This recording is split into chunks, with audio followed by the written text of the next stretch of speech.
અયોધ્યામાં 22 જાન્યુઆરીએ રામલલાની પ્રાંત પ્રતિષ્ઠાનો સમારોહ યોજાશે, જો કે મકર સંક્રાંતિ બાદ ધાર્મિક વિધિઓ શરૂ થઈ રહી છે. મંદિરમાં પૂજા અર્ચના અને ધાર્મિક વિધિઓની શરૂઆત થઈ.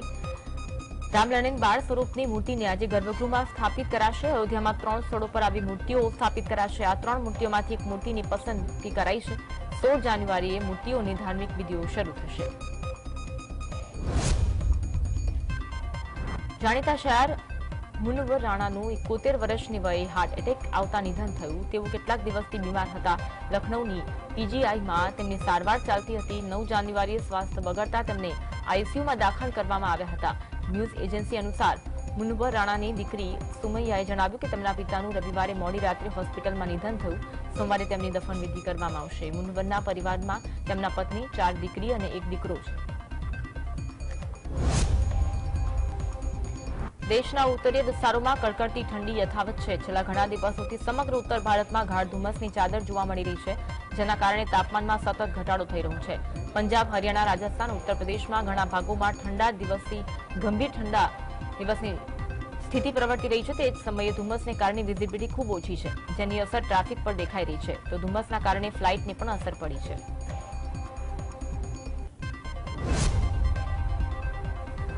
ઇઝરાયલ અને હમાસ વચ્ચે ચાલી રહેલા યુદ્ધને 100 દિવસ પૂરા થઈ ગયા છે. ઓક્ટોબર મહિનામાં શરૂ થયેલું યુદ્ધ હવે નવા વર્ષમાં પ્રવેશી ગયું છે. સરહદે ચાલી રહેલું આ યુદ્ધ હવે શહેરી વિસ્તારોમાં લડાઈ રહ્યું છે. હજુ પણ યુદ્ધનો અંત થવાના કોઈ સંકેત પડી રહ્યા નથી. તેનાથી વિપરીત આવનારા દિવસોમાં યુદ્ધ વધુ ઉગ્ર બનશે તેવી ભીતિ છે. હવે જ્યારે યુદ્ધને 100 દિવસ પૂરા થઈ ગયા છે, ત્યારે વડાપ્રધાન બેન્જામિન નેતન્યાહુ તરફથી યુદ્ધ સમાપ્ત કરવાના કોઈ સંકેત મળ્યા નથી.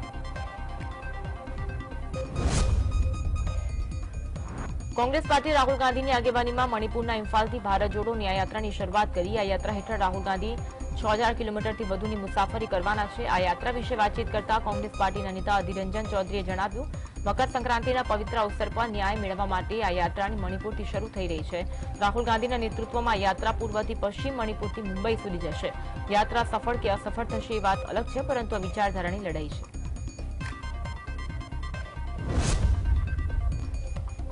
મણિપુરના ઇમ્ફાલમાં જાહેરસભાને સંબોધતા કોંગ્રેસના નેતા રાહુલ ગાંધીએ જણાવ્યું, 29મી જૂન પછી મણિપુરમાં સ્થિતિ બદલાઈ હતી. પ્રદેશમાં નફરત ફેલાઈ, તેના કારણે લાખો લોકોને નુકસાન થયું. ઘણા લોકોના પરિવારજનો રાજ્યમાં થયેલી હિંસામાં મૃત્યુ પામ્યા. દેશના વડાપ્રધાન આ દિવસ સુધી મણિપુરના લોકોનું દુઃખ અને દર્દ સમજવા માટે પ્રદેશની મુલાકાતે આવ્યા નથી. આ ખૂબ જ શરમજનક બાબત છે. કોંગ્રેસની ભારત જોડો ન્યાયયાત્રાની મણિપુરથી શરૂઆત કરવામાં આવી, ત્યારે આ વિશે પ્રતિક્રિયા આપતા ભાજપના સાંસદ કે લક્ષ્મણે જણાવ્યું, યાત્રા રાહુલ ગાંધીના સ્વાસ્થ્ય માટે સારી છે, પરંતુ તેઓ કોના માટે ન્યાય માંગી રહ્યા છે? પીએમ મોદીના નેતૃત્વમાં દેશમાં ઝડપી વિકાસ થઈ રહ્યો છે, જે કોંગ્રેસ પાર્ટી સહન કરી શકતી નથી. દેશની 140 કરોડની વસ્તી પીએમ મોદી સાથે છે. લોકો કોંગ્રેસને લોકતાંત્રિક રીતે નકારી કાઢી છે અને હવે તેઓ સત્તામાં પાછા આવવા માટે યાત્રા કરી રહ્યા છે. પીએમ મોદીએ કેન્દ્રીય માહિતી પ્રસારણ અને મત્સ્ય ઉદ્યોગ રાજ્યપ્રધાન એલ મુરુગનના નિવાસસ્થાને આયોજિત પોંગલ ઉજવણીમાં ભાગ લીધો. આ કાર્યક્રમના સંબોધનમાં વડાપ્રધાન મોદીએ જણાવ્યું કે પોંગલના દિવસે તમિલનાડુના દરેક ઘરમાંથી પોંગલની ધારા વહે છે. હું ઈચ્છું છું એવી રીતે તમારા જીવનમાં સુખ, સમૃદ્ધિ અને સંતોષનો પ્રવાહ વહેતો રહે. તેમણે કહ્યું, મિત્રો, હું અહીં ઘણા પરિચિત ચહેરાઓ જોઉં છું. ગયા વર્ષે પણ અમે બધા પ્રસંગમાં મળ્યા હતા. કોંગ્રેસ સાથે છેડો ફાડી મિલિંદ દેવરા એકનાથ શિંદે સમૂહની શિવસેનામાં સામેલ થયા. કોંગ્રેસમાંથી રાજીનામું આપ્યા બાદ તેઓ સીએમ એકનાથ શિંદેને મળવા તેમના સત્તાવાર નિવાસસ્થાને પહોંચ્યા. આ પછી તેમણે ઔપચારિક રીતે શિવસેના શિંદે જૂથનું સભ્યપદ સ્વીકાર્યું. મિલિંદ દેવરા રાજીનામાની સાથે કોંગ્રેસ સાથે દેવરા પરિવારનો 55 વર્ષનો લાંબો સંબંધ સમાપ્ત થઈ ગયો. મિલિંદ દેવરાના પિતા મુરલી દેવરા કોંગ્રેસના મોટા નેતા હતા. પિતાના પગલે મિલિંદ દેવરાએ પણ કોંગ્રેસમાં તેમની કારકિર્દી શરૂ કરી, પરંતુ આજે સંબંધો તોડી નાખ્યા. ભાજપના રાષ્ટ્રીય અધ્યક્ષ જેપી નડ્ડાએ દિલ્હીમાં ગુરુ સંત રવિદાસના ઐતિહાસિક મંદિરની સફાઈ કરી પાર્ટીના સ્વચ્છ તીર્થ સ્વચ્છતા અભિયાનમાં જોડાયા. સ્વચ્છ તીર્થ સ્વચ્છતા અભિયાનમાં સામેલ થયા બાદ જેપી નડ્ડાએ જણાવ્યું, વડાપ્રધાન મોદીના આહવાન પર પાર્ટીએ આ નિર્ણય લીધો છે. 14મી જાન્યુઆરીથી 22 જાન્યુઆરી સુધી અમે મંદિરની સફાઈ કરીશું. દરેક યાત્રાધામ અને મંદિરની સફાઈ ટીમ અભિયાનમાં ભાગ લેશે અને ત્યાં ભજન કીર્તન પણ કરશે.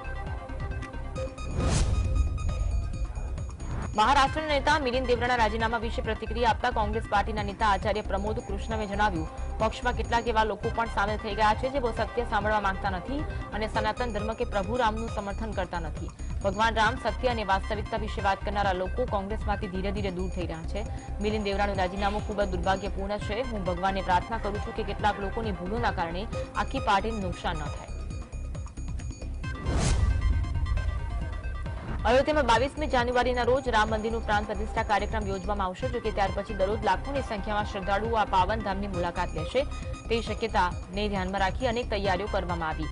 અયોધ્યા નગરીમાં શ્રદ્ધાળુઓને સુવિધા મળી રહે અને પ્રદૂષણ ન ફેલાય તે હેતુથી રામ મંદિર પરિસર અને તેના આસપાસના ક્ષેત્રોમાં પિંક ઈ ઓટો રિક્ષાનો ઉપયોગ કરવામાં આવશે. આ પિંક ઈ ઓટો રિક્ષા મહિલા દ્વારા ચલાવવામાં આવશે.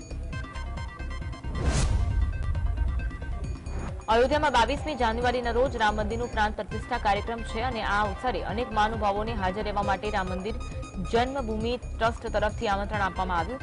ત્યારે વિશ્વ હિન્દુ પરિષદના કાર્યકારી પ્રમુખ આલોક કુમારે જણાવ્યું કે અમે વિશ્વના 56 દેશોના 10 કરોડ લોકોના ઘરોમાં જઈશું. તેમને અયોધ્યા રામ મંદિરના પૂજિત ચોખા આપીશું. આ સાથે તેમને નિમંત્રણ મોકલીશું. આ કાર્યક્રમ એકલા જોવાનો નથી, પરંતુ આસપાસના આવેલા મંદિરમાં એકત્ર થવાની જરૂર છે. દિલ્હી એનસીઆર સહિત આસપાસના ક્ષેત્રોમાં ફરીવાર વાયુ પ્રદૂષણના સ્તરમાં વધારો થયો છે. આવી સ્થિતિમાં કેન્દ્ર સરકારે દિલ્હી એનસીઆરમાં ગ્રેડેડ રિસ્પોન્સ એક્શન પ્લાન એટલે કે ગ્રેપ 3ના નિયમોને તાત્કાલિક અસરથી લાગુ કરવાનો આદેશ આપ્યો. સ્વચ્છ હવા અને ટકાઉ ગતિશીલતા પર ભાર આપતા સેન્ટ્રલ પોલ્યુશન કંટ્રોલ બોર્ડની પેટા સમિતિએ હવાની ગુણવત્તાને વધુ ખરાબ થતા અટકાવવા માટે ગ્રેપ 3 માટે સુસંગત 8 પોઈન્ટ એક્શન પ્લાન અમલમાં મૂકવાની જરૂરિયાત પર ભાર મૂક્યો છે. દેશની રાજધાની દિલ્હી સહિત સમગ્ર ઉત્તર ભારતમાં ઠંડીનો કહેર યથાવત છે. એક તરફ કડકડતી ઠંડીના કારણે લોકોની હાલત દયનીય છે, તો બીજી તરફ ગાઢ ધુમ્મસના કારણે રેલ, રોડ, એર ટ્રાફિક પર લગભગ બ્રેક લાગી ગઈ. દિલ્હી એનસીઆરમાં એટલું ગાઢ ધુમ્મસ હતું કે 10 મીટર સુધી દેખાતું પણ હતું, જેના કારણે માર્ગો પર વાહનોની ઓછી અવરજવર જોવા મળી.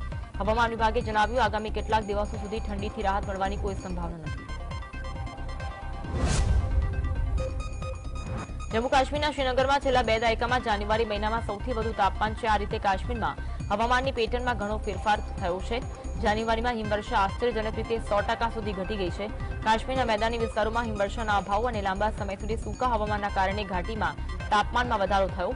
કેન્દ્ર શાસિત પ્રદેશના ઘણા સ્ટેશનો પર તાપમાન સામાન્ય કરતાં 6 થી 8 ડિગ્રી સેલ્સિયસ વધી ગયું છે. દિલ્હીના અલીપુર પોલીસ સ્ટેશનના હદ ક્ષેત્રમાં આવતા ખેડકલન ગામમાં અંગીઠી સળગાવીને ઘરમાં સૂઈ જનારા પતિ પત્ની અને તેમના 2 બાળકો ગુંગળામણના કારણે મૃત્યુ પામ્યા. મળતી માહિતી મુજબ ઠંડીથી બચવા માટે 13મી જાન્યુઆરીની રાતે પરિવારના લોકો રૂમમાં અંગીઠી સળગાવી સૂઈ ગયા હતા. જોકે ત્યારબાદ આ દુર્ઘટના થઈ. આ ઘટના પછી પરિવારમાંથી કોઈપણ વ્યક્તિ બહાર ન આવતા પાડોશીએ પોલીસ ફરિયાદ કરી. પરિવારનું ભરણપોષણ કરવા પતિ ટેમ્પો ચલાવતો હતો.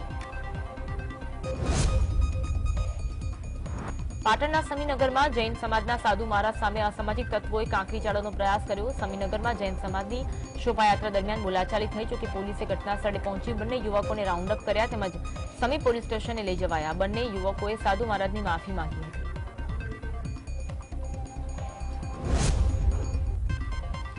દાંતામાં ખુલ્લેઆમ વિદેશી દારૂના વેચાણ અને મહેફિલનો વિડીયો વાયરલ થયો. દાંતામાં સાંજે વિદેશી દારૂનું માર્કેટ જામે છે. દાંતામાં વિદેશી દારૂનું સરેઆમ વેચાણ માટે દાંતા પોલીસે છૂટ આપવાની ચર્ચાએ જોર પકડ્યું. ખુલ્લેઆમ વેચાતું વિદેશી દારૂના બાજુમાં વિદ્યાવિહાર સ્કૂલ અને ઇંગ્લિશ મીડિયમ સ્કૂલ આવેલી છે. છતાં બુટલેગરો કોઈપણ જાતનો ડર રાખ્યા વગર દારૂનું વેચાણ કરે છે. આ વાયરલ વિડીયોની જીએસટીવી પુષ્ટિ નથી કરતું. બનાસકાંઠાના ધારેરા ખાતે વોરવાડમાં મકાનમાં આગની ઘટના બની. ઘટનાને પગલે ફાયર ફાઈટર ઘટના સ્થળે પહોંચી આગ પર કાબુ મેળવ્યો. વોરવાડમાં મકાનમાં લાકડાનો વધુ ઉપયોગ થતો હોવાથી આગ વધુ ફેલાવાની દહેશત જોવા મળી હતી.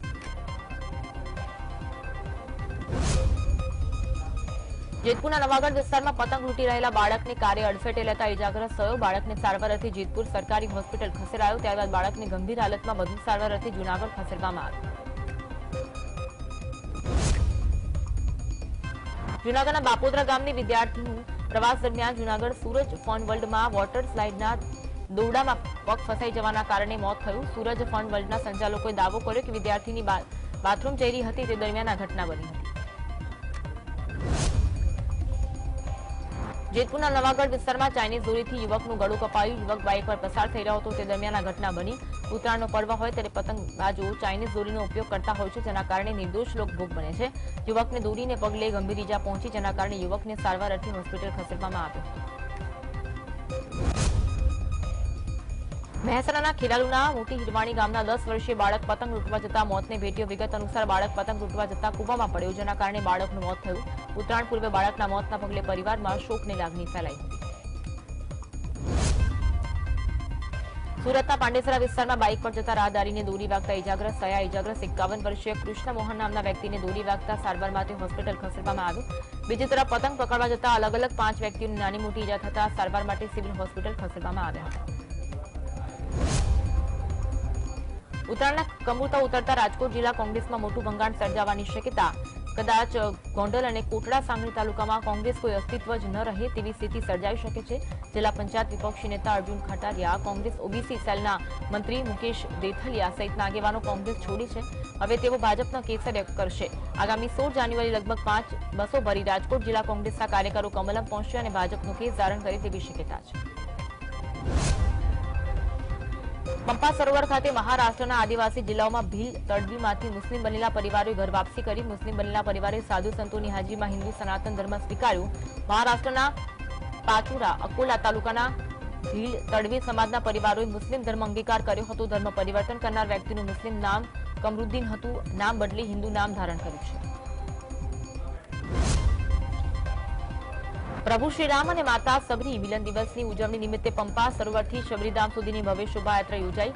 મંત્રીઓ સહિત અનેક સંતો, મહંતો, પદાધિકારીઓ, સ્વયંસેવકો, ભાવિક ભક્તો શોભાયાત્રામાં જોડાયા. આ પ્રસંગે મહામંડલેશ્વર શ્રી જનાર્દન હરિજીએ પ્રભુ શ્રીરામ અને માતા શબરીના પ્રેમના અવિભાવને સમજાવ્યું હતું.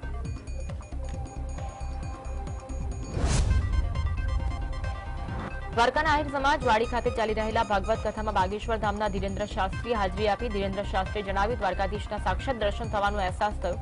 વધુમાં કોઈ વર્તમાન સમયમાં શીત લહેર ચાલી રહી છે, તેના કારણે વધારે રામ લહેર ચાલી રહી છે. 500 વર્ષથી સનાતન ધર્મની જીત થઈ છે.